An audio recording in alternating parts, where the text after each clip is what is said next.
स्वागत है आपका जोक्ट एकेडमी के ऑनलाइन प्लेटफॉर्म के ऊपर। मेरी जो पिछली वीडियो थी वो हिमाचल जीके के एनालिसिस के ऊपर थी कि किस तरह से हमें प्रीलिम्स के लिए हिमाचल जीके को टारगेट करना है, कौन से हमने बुक्स पढ़नी है और कौन कौन से टॉपिक्स को हमने फोकस करना है। तो मेरे को बहुत सारे एस्पिरेंट्स की कॉल्स और हमारे YouTube चैनल के ऊपर जो कमेंट्स आए हैं कि मेरी जो नेक्स्ट वीडियो है वो CSAT और करंट अफेयर के ऊपर होनी चाहिए। तो आज जो हमने जो ऑप्ट किया है वो है CSAT। तो CSAT में मैं सबसे पहले तो बताऊंगा कि CSAT को लेकर दो मिथ है जो कि हमें बहुत बारी सुनने को मिलता है। तो सबसे पहला मिथ ये है कि अगर हमें मैथ नहीं आता तो हमारा CSAT क्वालिफाई नहीं होता, और दूसरा मिथ होता है कि हमारा टाइम के साथ हमारा पेपर पूरा नहीं होता तो इसलिए हमारा CSAT क्वालिफाई नहीं होता। तो मैं आपको ये बता दूं कि आप बिना मैथ्स के भी आप CSAT को क्वालिफाई कर सकते हैं, क्योंकि जो मैथमेटिक्स की वेटेज है वो 25 से 30% तक की वेटेज है, और जो 70% जो आपका पेपर है वो इंग्लिश, रीजनिंग और डिसीजन मेकिंग में से है। पिछले साल तो ये हुआ 6 क्वेश्चन हिंदी के भी, लैंग्वेज के भी आ गए। अच्छा, दूसरा जो सवाल है कि आपका टाइम के साथ पेपर कंप्लीट नहीं होता, इसमें मैं आपको ये बताऊं कि वो तब कंप्लीट नहीं होता जब आपको अपनी स्ट्रेंथ पता ना हो, कौन से एरियाज़ आपके स्ट्रॉन्ग है, कौन से एरिया आपके वीक है। जब हम अपनी पूरी टाइम उन एरियाज़ को सॉल्व करने में लग जाते हैं एग्ज़ाम में जो हमें वीक लगता है, तो उतनी देर में क्या होता है, टाइम आगे निकल जाता है, जो हमारा स्ट्रॉन्ग एरिया है वो कहीं ना कहीं छूट जाता है। तो इसलिए आपकी ये कोशिश रहनी चाहिए कि जो आपकी जो स्ट्रेंथ है उसको सही किया जाए। अब नेक्स्ट मैं बात कर रहा हूं कि आपकी स्ट्रेटजी क्या होनी चाहिए।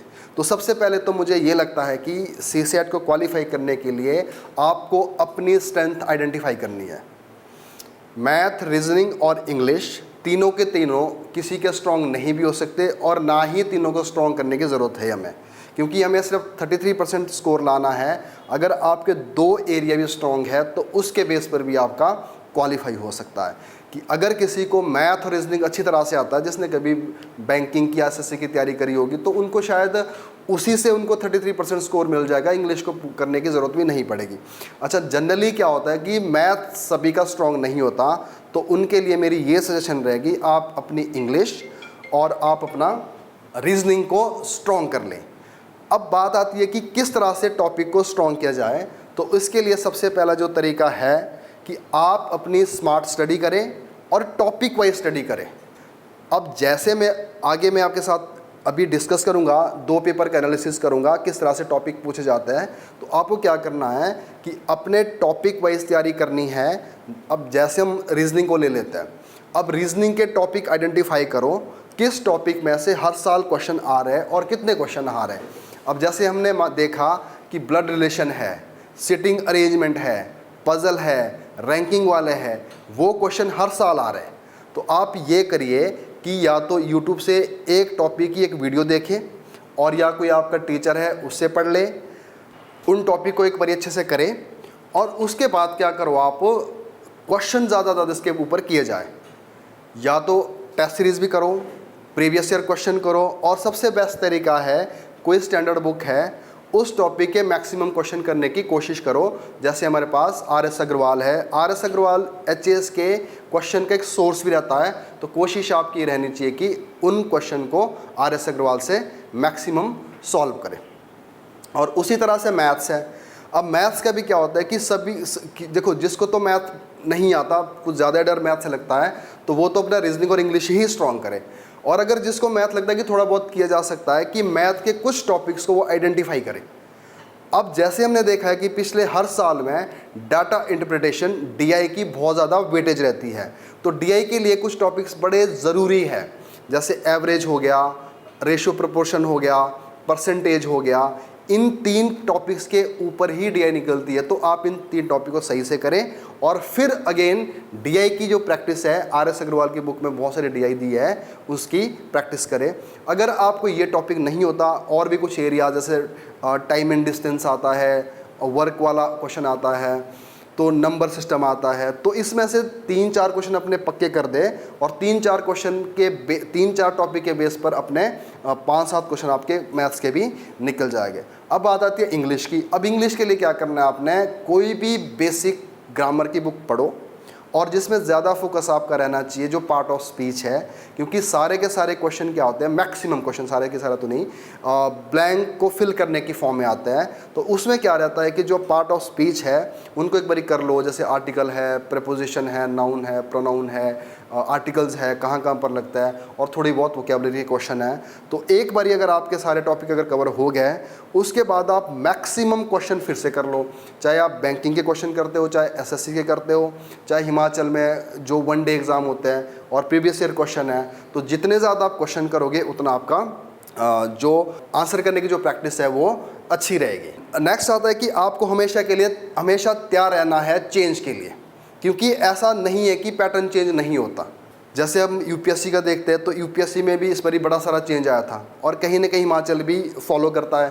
तो आपको ये करना है कि चेंज के लिए तैयार रहना है। जैसे हमने पिछले साल देखा, जो इंटरपर्सनल स्किल के जो क्वेश्चन थे वो नहीं पूछे गए, उसकी जगह 6 क्वेश्चन हिंदी के आ गए। तो हम ये एक्सपेक्ट करते हैं कि क्या पता हिंदी के क्वेश्चन इस बारी और आ जाए, और क्या पता वो क्वेश्चन बढ़ जाए। तो ये तब पॉसिबल होगा जब आपका जो स्टेट ऑफ माइंड है वो एकदम से सही डायरेक्शन में है, आपके ऊपर एक्स्ट्रा प्रेशर नहीं है और आपके ऊपर टाइम की कोई प्रेशर नहीं है, और आप पेपर में इस पॉइंट ऑफ व्यू से जा रहे हो कि आपकी क्या स्ट्रेंथ है और क्या वीकनेस है।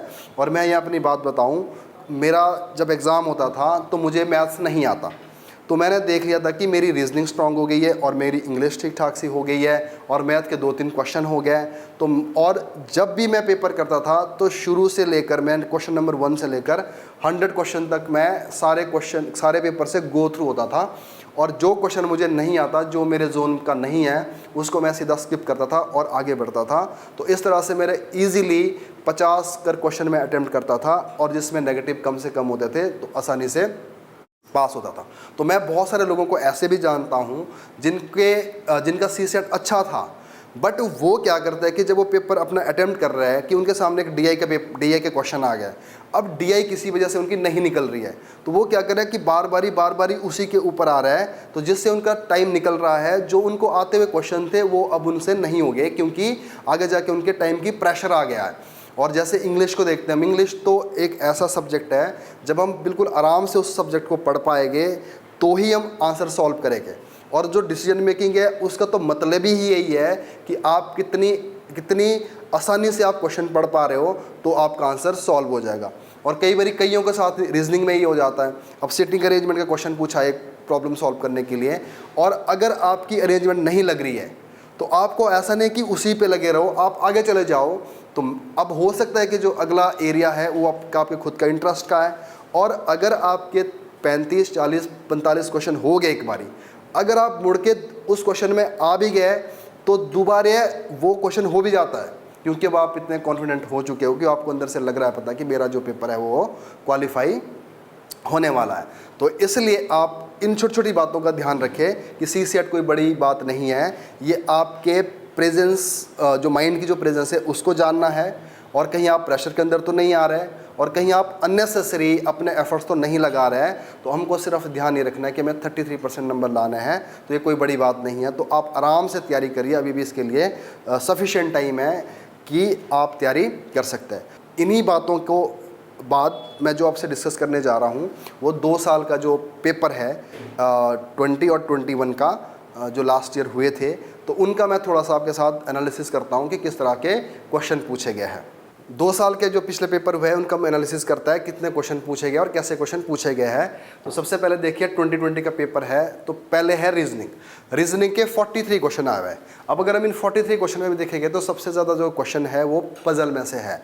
तो पजल में से कोई क्वेश्चन आता है कंडीशन फुलफिलमेंट। आपको कुछ इन्फॉर्मेशन दी जाएगी और साथ में कुछ कंडीशन दी जाएगी, वो कंडीशन आपने फुलफिल करनी है। और सिटिंग अरेंजमेंट क्या आता है, ग्रेटर देन वाले क्वेश्चन आता है। तो जितनी भी इंफॉर्मेशन बेस्ड है और उस इंफॉर्मेशन के आधार पर आपको पजल करने की कोशिश की जाएगी, उसके बेस पर ये क्वेश्चन है। और अब इसकी जो क्वेश्चन देख लीजिए आप, कम से कम 20 क्वेश्चन इस पोर्शन में से पूछे गए हैं। तो आपको इस पोर्शन को बड़ी अच्छे से स्ट्रॉन्ग करना है और मैक्सिमम आपने इसके ऊपर प्रैक्टिस करनी है। उसके बाद है रैंकिंग अरेंजमेंट, इसके भी बहुत सारे 7-8 क्वेश्चन इसके हैं। ब्लड रिलेशन है, 5-6 क्वेश्चन इसके हैं। ब्लड रिलेशन हमेशा ही क्वेश्चन आते हैं इसके ऊपर। और नंबर सीरीज है और डायरेक्शन है। अब आता है क्वांटिटेटिव एप्टीट्यूड में 32 क्वेश्चन है। अब अगर हम क्वांट को देखते हैं तो सबसे ज़्यादा जो वेटेज है वो है डीआई की। और डीआई के अंदर क्या है, कुछ सेलेक्टेड टॉपिक होता है जो आपको हेल्प करता है, रेशो, प्रोपोर्शन, परसेंटेज और एवरेज। अगर आपके ये 3-4 टॉपिक अच्छे हैं और आपकी प्रैक्टिस बहुत सही है तो डीआई आराम से निकल जाती है कि 2, 3 या 4 सेट आ जाते हैं डीआई के। और नेक्स्ट है अलजेब्रा, 3 कर क्वेश्चन इसके है। एलसीएम एचसीएफ के है 2 क्वेश्चन है। टाइम एंड वर्क के है, मिक्सचर है, एवरेज है। तो जैसे मैंने बताया एवरेज एंड परसेंटेज आपको 2-3 जगह हेल्प करता है। तो कुछ क्वेश्चन आप छोड़ भी सकते हैं, जैसे ज्योमेट्री का 2 क्वेश्चन है, क्लॉक का 1 क्वेश्चन है, और किसी साल आता है किसी साल नहीं भी आता, तो इनको आप स्किप कर सकते हैं। नेक्स्ट है इंग्लिश। इंग्लिश के 16 क्वेश्चन है। इंग्लिश में क्या है, पहले पैराग्राफ होगा, उसके बेस पर क्वेश्चन होता है। पैराग्राफ बिल्कुल आसान पैराग्राफ होता है। अगर आपके पास कोई टाइम की प्रेशर नहीं है तो आप इजीली पैराग्राफ को पढ़ोगे तो क्वेश्चन आसानी से हो जाते हैं उसके। और दूसरा है ग्रामर वाला पोर्शन, जिसके अंदर ग्रामर की जो पार्ट ऑफ स्पीच है उसमें ज़्यादातर क्वेश्चन आता है, चाहे वो टेंसेस है, चाहे वो आर्टिकल है, नाउन है, प्रोनाउन है, प्रपोजिशन है। तो इन टॉपिक्स को एक बारी ग्रामर से कर लो और बाद में मैक्सिमम क्वेश्चन सॉल्व करो, तो इसकी आपकी अच्छी खासी प्रैक्टिस हो जाएगी। अब जो डिसीजन मेकिंग है इसके 9 क्वेश्चन है। अब ये डिसीजन मेकिंग किस तरह की होती है, इसमें थोड़ा सा मैं बताना चाहूँगा। कुछ क्वेश्चन तो बड़े ही सिंपल होता है। अब सिंपल कैसे होते हैं, अगर आप किसी एरिया के डीएम हो और साथ वाले गाँव में किसी तरह की कोई नेचुरल कैलेमिटी हो गई है, तो आपका क्या एक्शन रहेगा कि आप वहाँ पे विज़िट करोगे या आप अपने सबऑर्डिनेट को भेजोगे या तो आप 2 दिन के बाद जाओगे। तो उसमें आपने एक एप्रोप्रिएट आंसर ऑप्ट करना है कि क्या सही हो सकता है। और कई बार क्या होता है, एक इन्फॉर्मेशन दी जाती है, आपको एक पैराग्राफ दिया जाता है, उसमें से आपने इन्फ्रेंस निकाल के आपने आंसर सॉल्व करना है। तो ये जो इंटरपर्सनल स्किल वाला ये एक ही तरह के क्वेश्चन नहीं होते, कई तरह की आपके लिए सिचुएशन बनाई जाती है, उस पर क्वेश्चन बनाया जाता है। और कई बार सिंपल क्वेश्चन भी पूछे जाते हैं। जैसे मैं एक क्वेश्चन पढ़ रहा था कि इंटरपर्सनल स्किल का दूसरा नाम क्या है, तो ऐसे भी क्वेश्चन आ जाते हैं। तो इसके 9 क्वेश्चन हैं। अब देखो 2021 का जो पेपर है, जो अभी बिल्कुल करंट हुआ था, अभी इसी साल वाला जो पेपर था जिसका भी रिजल्ट आया है, तो उसमें हमें कुछ चेंजेस भी दिखे हैं इसमें, तो वो देखते हैं। तो पजल का तो वही है, पजल हमेशा ज़्यादा क्वेश्चन रहता है। कोडिंग डे कोडिंग है, अरेंजमेंट है, ब्लड रिलेशन है, और इसमें के टोटल नंबर ऑफ क्वेश्चन है 38 क्वेश्चन। और क्वांट में अगर हम आते हैं तो क्वांट के क्वेश्चन थोड़े कम हुए, तो 25 आए इसके अंदर। फिर वही है डीआई है, LCM HCF, mixture, average, percentage, तो और स्पीड, डिस्टेंस, यही क्वेश्चन आ रहे हैं। तो इनका फिर वही है, प्रैक्टिस की जाए। और इंग्लिश के यहाँ पे देख रहे हैं हमें कि क्वेश्चन क्या है, बढ़ रहे हैं। यहाँ पे 31 क्वेश्चन हो गया है। तो कंप्रीहेंशन 20 में 1 आया था, यहाँ पे 2 कंप्रीहेंशन आ गया है, जिसमें से क्या है 7-8 क्वेश्चन बन जाते हैं। बाकी ग्रामर वाला पोर्शन है, टेंसेज है, प्रपोजिशन है, आर्टिकल है, इसमें से काफ़ी सारे क्वेश्चन है। अब नई चीज़ हमें यहाँ पे क्या देखने को मिल रही है कि यहाँ पे जो डिसीजन मेकिंग वाले क्वेश्चन है, जो इंटरपर्सनल स्किल वाले क्वेश्चन है, वो यहाँ पे नहीं है। इसकी जगह नई चीज़ ऐड कर दी गई है, हिंदी। तो हिंदी के हमें दिख रहे हैं यहाँ पे एक पैराग्राफ था जो गद्यांश था, और उस गद्यांश को पढ़ के हमने क्या करना है, क्वेश्चन सॉल्व करना है नीचे। तो 6 क्वेश्चन पूछे गए, तो 6 क्वेश्चन पूछे गए। तो हमें इस चीज़ के लिए फिर से तैयार रहना चाहिए कि हो सकता है कि पिछली बार तो गद्यांश में से ही क्वेश्चन निकाले थे, हो सकता है इस बार कुछ क्वेश्चन ग्रामर के पूछ ली जाए, पर ऐसा ज़रूरी भी नहीं है। और हो सकता है कि इस बार फिर से डिसीजन मेकिंग पूछा जाए और हिंदी नहीं पूछा जाए। तो ये जो एग्ज़ाम है, चाहे यूपीएससी का है या स्टेट का है, थोड़ा अनसर्टन रहता है, बट आपको तैयार रहना है। और कोशिश आपकी ये रहनी चाहिए कि ये पेपर ही आपका स्पीड टेस्ट भी है और आपकी माइंड की जो प्रेजेंस है उसको चेक करने का भी है। तो आपको ऑन द स्पॉट थोड़ा सा एक्टिव रहना है, तो सीसेट क्लियर हो जाता है। क्योंकि मैंने ये खुद नोटिस किया है कि जब मैं ज़्यादा ही हड़बड़ाहट में रहता था तो मेरा सीसेट पेपर क्लियर नहीं होता था। और जब मैंने बिल्कुल अपने को काम रखा, कूल रखा, और ये मन में बात बिठा दी कि मुझे यहाँ में से 40 क्वेश्चन निकालना है, तो 40 क्वेश्चन मेरे को आसानी से मिल जाता था। तो इसी तरह से मैं अपनी जो वीडियो है यहीं पे मैं एंड कर रहा हूँ। और बाकी आप कमेंट सेक्शन में बताते रहिए मैं किस तरह की आपके लिए वीडियो लेके आता रहूँ।